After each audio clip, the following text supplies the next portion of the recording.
तलाल साहब से पूछिए। तलाल साहब, अब बहुत अरसे के बाद कोर्ट के अंदर से आपको एक जमहूरी आवाज़ नज़र आ रही, पार्लिमान का मान रखा है, जमहूरियत के बारे में चीफ जस्टिस ने जितनी बातें की हैं, को एग्जिस्ट करने की बातें की हैं, मेरे ख्याल में इतनी बातें शायद पार्लिमान के अंदर से भी बाज़ औकात आपको सुनाई ना दें।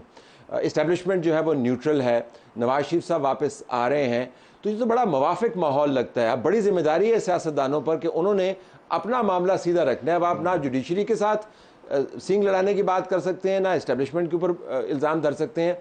अब तमाम के तमाम बॉल आपकी कोर्ट में है। जी तलत साहब, आप बिल्कुल ठीक कह रहे हैं। और मैं क्योंकि गली मोहल्ले का एक सियासी कारकुन हूँ, और इस वक्त पाकिस्तान के जो गली मोहल्ले में आम आदमी है उसका कंसर्न उसकी रोटी है और उसका रोज़गार है, उसकी ज़िंदगी है, जो कि बहुत मुश्किल हो गई है। सो मेरा ख्याल है कि सियासतदानों को भी कम अज़ कम इन बातों पे कि भी लोग क्या चाह रहे हैं, और उसके अलावा कुछ रूल्स ऑफ गेम जो हैं वो किसी न किसी हद तक ज़रूर तय होने चाहिए।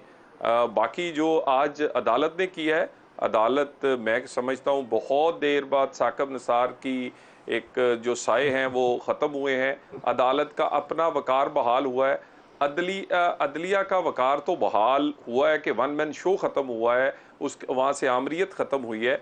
मगर हमेशा अदालतों ने तो आमरीत को दुआम बख्शा है। पार्लियामेंट ने अदालत के अंदर से भी वो जो एक आमरीत है उसको ख़त्म करने पे भी कानून साजी की, मगर वो भी आधी तस्लीम की गई है।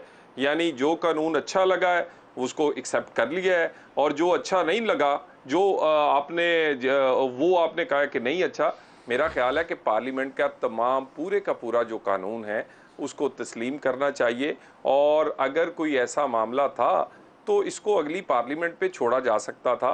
और पाकिस्तान में कवानीन पे और उसकी शिकों पर सियासी जो चीज़ें हैं देख कर फैसले नहीं होने चाहिए। तो मेरा ख्याल आज का फैसला अदलिया के वकार में ज़्यादा बहाल करेगा।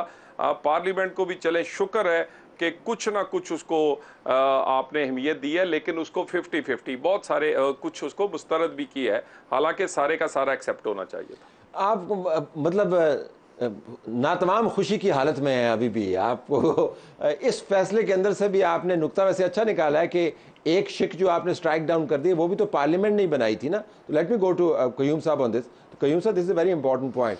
जब आप कहते हैं कि पार्लियामेंट का जो बनाया वो कानून आपने इंडोर्स कर लिया, वो कह रहे हैं क्वालिफाई आपने किया है, दो शिकों के ऊपर आपने डिवीजन के साथ उसको एक्सेप्ट किया, विच इज़ फाइन, लेकिन एक आपने नॉकआउट कर दिया है, वही पार्लियामान है। सो इसको आप किस तरह स्क्वेयर अप करते हैं? अच्छा, इसमें ये बड़ी इंटरेस्टिंग वो है कि वो दो जो साहिबान जो अपील का हक़ दे रहे हैं वो इस बात पे इख्तलाफ कर रहे हैं कि माजी से अपील का हक़, मुस्तकबिल की अपील का हक़ दे रहे हैं, माजी से नहीं दे रहे। अब अपील का हक़ अगर आप दे रहे हैं तो फिर ये क्या, अब इसके अंदर क्या है ये हम खोज लगाएंगे और आप तक नहीं खोज लगा के अभी बताएं मुझे। अभी आप तज्जियाती खोज लगाएं और मैं सेनेटर साहब से पूछूंगा और तलाल साहब से भी पूछूंगा कि ये क्या मुहिम्मा है कि माजी में जो है उस पर अपील आपको नहीं चाहिए, मुस्तकबिल की ठीक है। आप जरा बताएं ना, खोजी तो आप हैं, मुझे पता है। अब इसमें जो है वो कुछ फैसले हैं, और फिर बिलखसूस अगर देखा जाए तो ये वो जो मुखालफत में आए हैं वो जज साहिबान कौन हैं, वो 5 जज साहिबान हैं और ये पांचों जज साहिबान वो हैं जो कि सीनियरिटी प्रिंसिपल पे नहीं आए, जो पिक एंड चूज़ के ज़रिए चौथे 5वें नंबर से हैं। मतलब उनमें जस्टिस मुनीब हैं, जस्टिस मोहम्मद अली मज़हर हैं, हसन अज़हर रिजवी हैं, आयशा मलिक शाहिद वहीद हैं और मुज़ाहिर अली अकबर नकवी साहब। ये 5 के 5 जज साहबान जो हैं, ये नाजरीन की सहूलत के लिए, अंडरस्टैंडिंग के लिए, ये सीनियरिटी के प्रिंसिपल को जंप करके आए। ठीक तो ये जो है एक फ़र्क आपको समझ आती है कि इनको जंप करवाने वाले कौन थे और उनके क्या फ़ैसले थे। तो शायद वो फैसले ख़तरे में पड़ जाते, जैसे नस्ला टावर का हो गया, या जज को मुकदमा ना सुनने के बजाय उसको वो लगा दिया, फिर रजिस्ट्रार ऑफिस से एतराज़ जुडिशल ऑर्डर ख़त्म किया और फिर उस पर 6 रुकनी बेंच बना दिया। तो पार्लियामान के कानून पर एतराज़ कम है और अपना जो माजी है उसको छुपाने की जुस्तजू ज़्यादा है। उसकी जुस्तजू मेरे ख्याल में ज़्यादा है, और उसमें आपको फिर बहुत सारी चीज़ें आ जाएंगी। ये दोनों जज साहबान आपस में समदी भी हैं, मतलब उसमें ये जो मैंने बताया था ना, आप खोजी हैं ਤੁਸੀਂ ਤੇ रिश्तेदारियां भी दसनी शुरू करते हैं, खोजी तो आप हैं। मतलब ये तो फैक्ट्स हैं, ये कोर्ट में रहने का फायदा भी होता है, सिर्फ कानून ही समझ नहीं आता, रिश्तेदारियां भी समझ आती हैं। Let me go to senator sahab on this. Senator sahab ये बताइएगा, तो क्या अदालत के फुल बेंच को पार्लिमान के बनाए हुए कानून के एक हिस्से को स्ट्राइक डाउन करना चाहिए था? What's your take?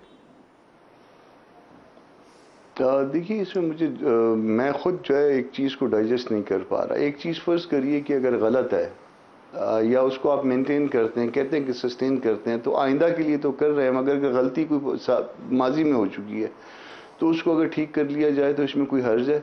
और वो भी ठीक करना भी वो सुप्रीम कोर्ट के ज़रिए, कोई किसी और फोरम के ज़रिए नहीं है। फिर एक और बात भी है, आप ये नैब वाला कानून जो है 99 में आया था और इसका जो इतलाक़ था वो 85 से है, और इसको चैलेंज भी किया इस इतलाक़ के हवाले से, और बड़े वैलिड ग्राउंड्स पे किया कि जी पिनल जो है ना, जो पेनाल्टी है वो बैक डेट से तो नहीं वो कर सकते, आप इम्पोज नहीं कर सकते, या फिर जहाँ पे उस कानून में जहाँ पे कोई पेनाल्टी, मगर उसको मेंटेन किया। मेरे ख्याल असफंदियार वली वाला केस है। तो ये ऐसे ही है। तो फिर अगर उस प्रिंसिपल पे जाएं तो फिर मेरा ख्याल है कि ये हिस्सा जो है ये रिव्यू के लिए बात बनती है शायद। अगर किसी का फ़र्ज़ कर लीजिए कि कोई मेरा मामला है और गलत फैसला हुआ है, भले उसमें टाइम भी गुजर गया है, मगर वो टाइम क्या, उसका टाइम के गुजर जाने को बुनियाद बना के मुझे वो एक हक जो आप मुनासिब समझते हैं या समझते हैं कि पार्लियामान ने दुरुस्त फैसला किया है, इस बात को डिनाई किया जाएगा। ये डिस्क्रिमिनेशन नहीं हो जाएगी नायत एहतराम के साथ। बिल्कुल जी, एहतराम के साथ ही तलत साहब मैं एक बात कर लूँ, ब्रेक के बाद आके सीधा आपके पास आ जाऊंगा अगर आप एतराज़ ना करें तो। लेकिन अभी मुझे आपके मूड का आज बड़ा ख्याल है, क्योंकि नहीं मैं सिर्फ एक दो, देखिए मेरा जाती केस है और उसमें मैंने सजा भुगत ली है, और मुझे अब वो मेरे 5 साल लुटाए नहीं जा सकते। कामरान मुर्तज़ा साहब का मैं एहसानमंद हूँ कि ये मेरे वो वकील हैं जब पाकिस्तान में, और अब कुछ जज भी बन गए हैं जो मेरे वकील होना भी पसंद नहीं करते थे। और गुजारिश ये है कि मेरा, अगर मैं अपना ये दाग उतारना चाहता हूँ, ये दाग मेरे पे कम है, ये अदलिया पे मेरे से बड़ा दाग है कि मेरे जैसे नौजवान को उन्होंने बगैर वजह से नाअहल किया है। तो क्या ये रिव्यू या ये पटिशन लगती तो अदालत का दाग दुबता या मेरे 5 साल वापस आते? तो खुदा के लिए पाकिस्तान में बहुत सारे ऐसे फैसले हैं जो अदालत को लगा के कम से कम अपने आप से तो दाग धो दें, फिक्र ना करें, इससे कोई इलेक्शन पे अब फर्क नहीं पड़ना।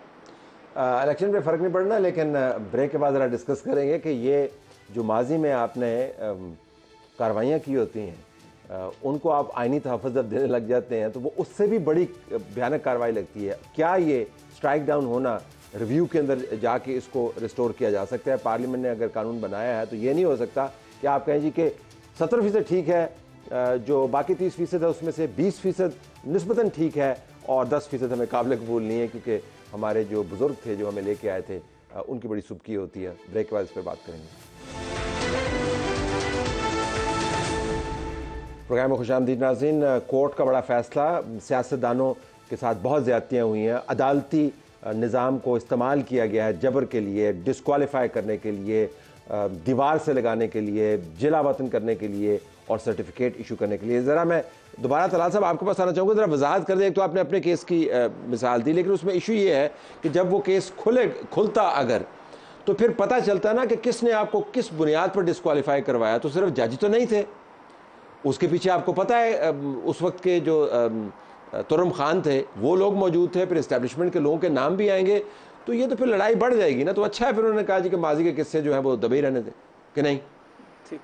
देखिए गुजारिश ये है कि मेरे लिए तो जज साहबान ही मेरा मतलब है, मैं तो उन पे इल्ज़ाम ठहराता हूँ ना, या मैं उन्हें ही कहता हूँ कि भी उन्होंने किया है, वो अपने फैसले में लिख दें, या कम से कम मेरा मतलब है ज़्यादातर रिटायर अगर हो चुके हैं तो 70 साल प्लस है, और मेरा क्या डर है, उनको अल्लाह पास पे जाने का भी वक्त हो गया, सच बोल दें।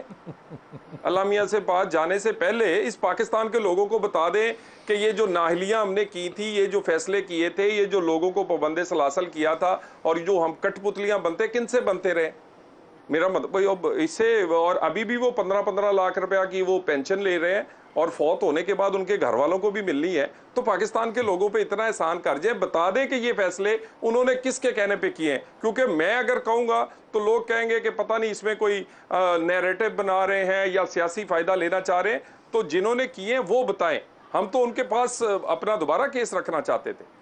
चीफ जस्टिस साहब जो हैं वो तीनों इशकों के ऊपर आपको कंसिस्टेंट नज़र आते हैं। वो उन्होंने इसमें ये बात कबूल कर ली कि चीफ जस्टिस होते हुए भी वो माइनॉरिटी में चले जाएं तीसरी शिक के ऊपर, तो he is consistent that way. लेकिन क्लियरली कोर्ट के डायनामिक्स जो हैं, जब माजी के किस्से खोदने का वक्त आता है वो बिल्कुल तब्दील हो जाते हैं। नहीं जी बिल्कुल नहीं, देखें वहां पे तो आज अगर आप देखें आज भी क्या हुआ, आज सारे काम किए हुए हैं। आज अटॉर्नी जनरल जो हैं, जब उन्होंने 184(3) के नीचे जो 1973 के बाद से 238 अज खुद नोटिस का हवाला था, और फिर उसके अंदर जो है वो एक जिन्होंने इनको सजा दी थी साकिब निसार साहब, उन्होंने एक साल के अंदर 38 अज खुद नोटिस लिए थे। द हाईएस्ट जो अज खुद नोटिस लिए गए वो उनके दौर के अंदर लिए गए एज ए चीफ जस्टिस। तो जब माजी के इन फैसलों का हवाला देना शुरू किया तो आपने देखा यही 5 जज साहिबान जो हैं, इन्होंने तवातुर से कहा कि क्या आप सुप्रीम कोर्ट ऑफ पाकिस्तान को चार्जशीट कर रहे हैं।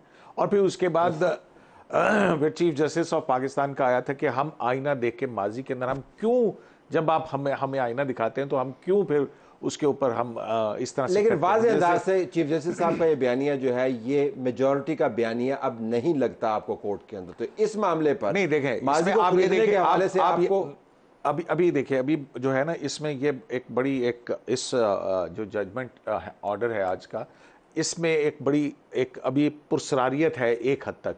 देखें 10-5 की एक अक्सरियत जो है वो इस कानून को कह रही है किस हवाले से कि बेंचेस की तश्कील चीफ जस्टिस के मशवरे से बननी चाहिए थी। अब इसके अंदर एक बहुत चीज़ छुपी हुई है कि मेजॉरिटी जो है वो इस बात पे इत्तफाक करती है कि ऐसा होना चाहिए था कानून नाफिज होने के बाद। अब उसके बाद बेंच भी बने, फैसले भी आए, उनका क्या होगा? उनका क्या होगा, तो ये जो है ना एक बड़ी अहम जरा